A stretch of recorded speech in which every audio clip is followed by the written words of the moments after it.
Thanks for staying. You're watching Baina Midday News and we're streaming live on Facebook and on YouTube at Baina TV. Now, to our very first story, Goldfields has confirmed that preparations for the transition of the Damang mine to the government of Ghana are progressing steadily in line with an agreement reached last year. The arrangement includes a 12-month mining lease extension granted to Goldfields to ensure a safe and orderly transfer of ownership, with the handover scheduled for April 18, 2026, as part of the commitment to sustain ongoing operations at Damang. Mining activities were successfully restarted in May 2025. Goldfields has continued to invest in the mine, including by completing and providing to the government of Ghana a detailed feasibility study in December 2025, setting Damang up for an extended life of mine. Over the past year, Goldfields has worked closely with the government of Ghana and the government's transition team to prepare the mine for transfer of ownership. The shared focus of both Goldfields and the transition team throughout this process has been to ensure that Damang is well positioned for continuous sustainable operations following the transition, supporting ongoing employment, host community development, and broader economic contributions in Ghana.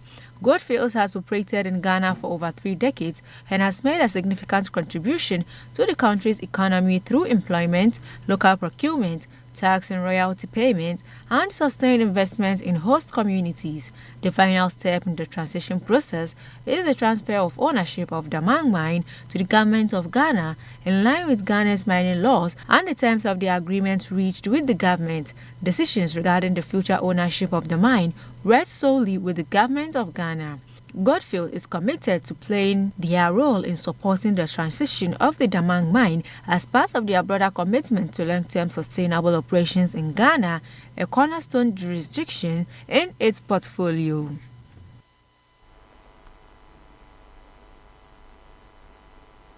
Moving on, the minority in Parliament has called on government to publish full details of contracts awarded under its flagship Big Push program, raising concerns over transparency in the utilization of an estimated 50 billion Ghana cedis in public funds. At a press conference held in Parliament on Tuesday, March 24, 2026, the ranking member on the Roads and Transport Committee, Kennedy Nyako Osei, questioned the processes underpinning the award of the initial batch of projects.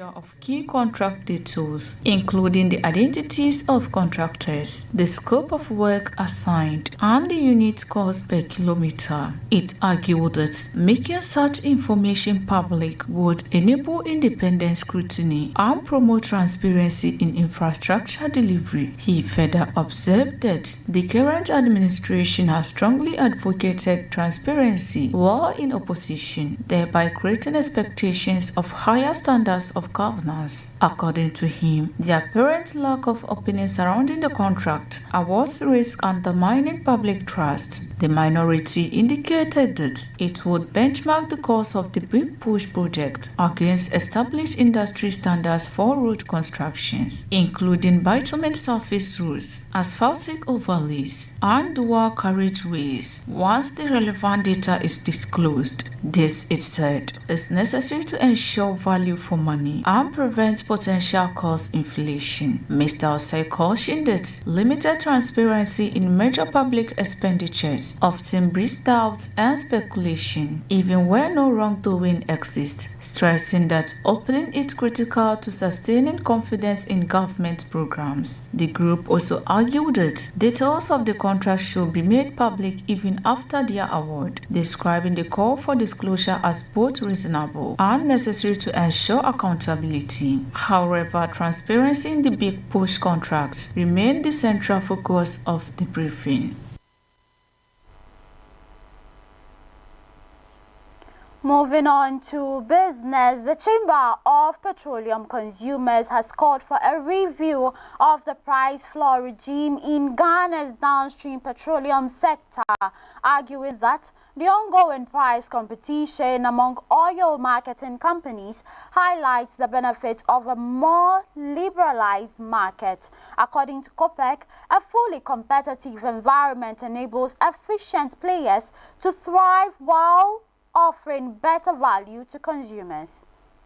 The call comes amid an intensive price war between Star Oil and Gold during the second pricing window of March. Both companies have adjusted pump prices multiple times, often in direct response to each other's moves. Executive Secretary of COPEC, Duncan Amoah, who has long advocated the removal of price floor, said the current competition is already delivering strong benefit to consumers. He added that even greater gains could be achieved if the price floor is scrapped entirely to allow for more market-driven pricing, despite ongoing geopolitical tensions in the Middle East. For the second pricing window of March, the price floor has been set at 11.57 Ghana cedis per litre for petrol, 14.35 Ghana cedis for diesel, and 10.67 Ghana cedis for LPG. This benchmark represents the minimum prices at which OMCs and LPG marketing companies are permitted to sell petroleum products within the current pricing window.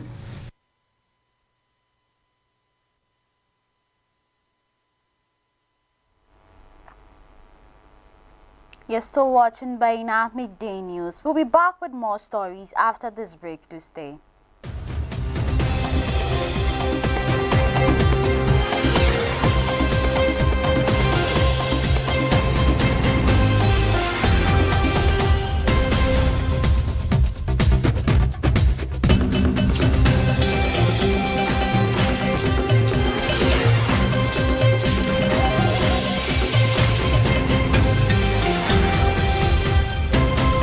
Salafest 2026. This time with Abim Mamad. Africa Achievers Awards, Night of Music and Awards. It's gonna be Zafi. Salafest 2026 presents Meikankan Entertainment Africa Achievers Award in collaboration with Zongo TV. Brings to you Salafest 2026. Join the biggest night of music and celebration.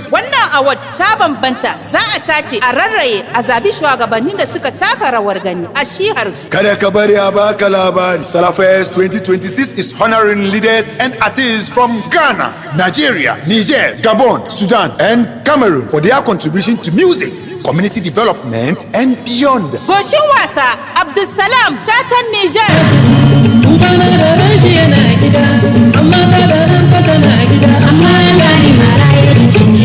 Hamisu Breaker, Nigeria. Ya bayyana ne tun daga zuciya sannan kaunar ke Zainab Indomie a Nigeria. Ajnabi ba ko zuciya na.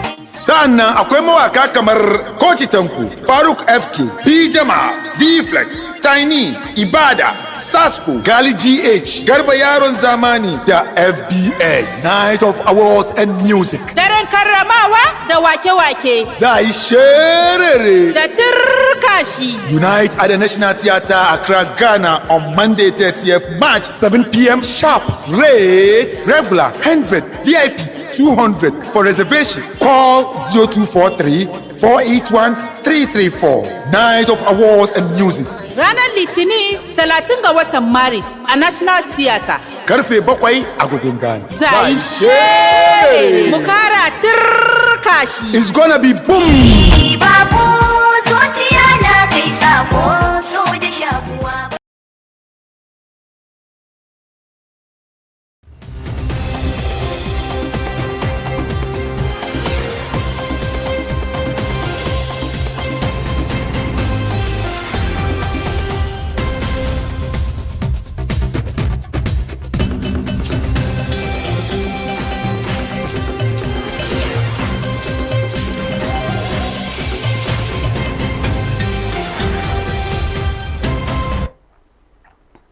You're welcome back and thanks for staying. If you just tuned in, you're watching Baina Midday News and we're streaming live on Facebook and on YouTube at Baina TV.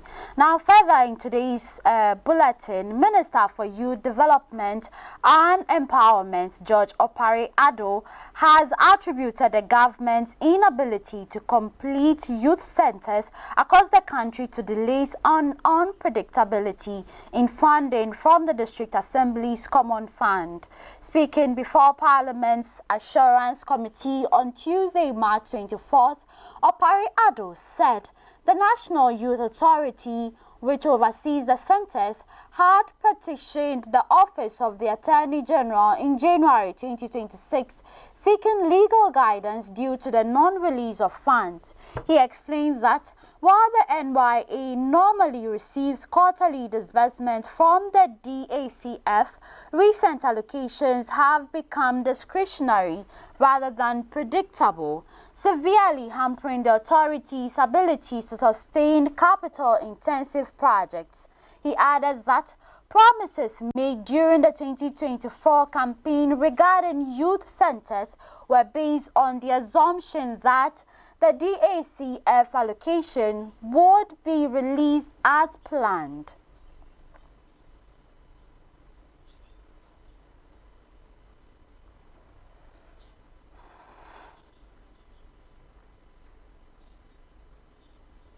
Now to some news beyond our borders. Authorities in Kenya have uncovered a disturbing mass grave in Kericho, where officials exhumed dozens of bodies, including fetuses, in a case that is rapidly expanding in scale.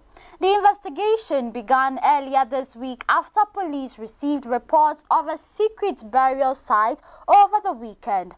What initially appeared to involve around 14 bodies has since gone into a far more alarming discovery. Government pathologist Richard Njoroge confirmed that a single mass grave contained 32 bodies, 7 adults and 25 children, some of them neonates and fetuses. The remains were reportedly stuck in gunny bags. Investigators also recovered 6 separate body parts, including 4 legs and 2 hands. Authorities have cordoned off the area and launched a full investigation. Autopsies are expected to determine the causes of death, with nearly indications suggesting some bodies may have originated from hospitals or mortuaries. The grim discovery comes just 3 years after the Shakahola Forest Massacre, where hundreds of bodies were found along Kenya's coast in one of the world's deadliest cult-related disasters.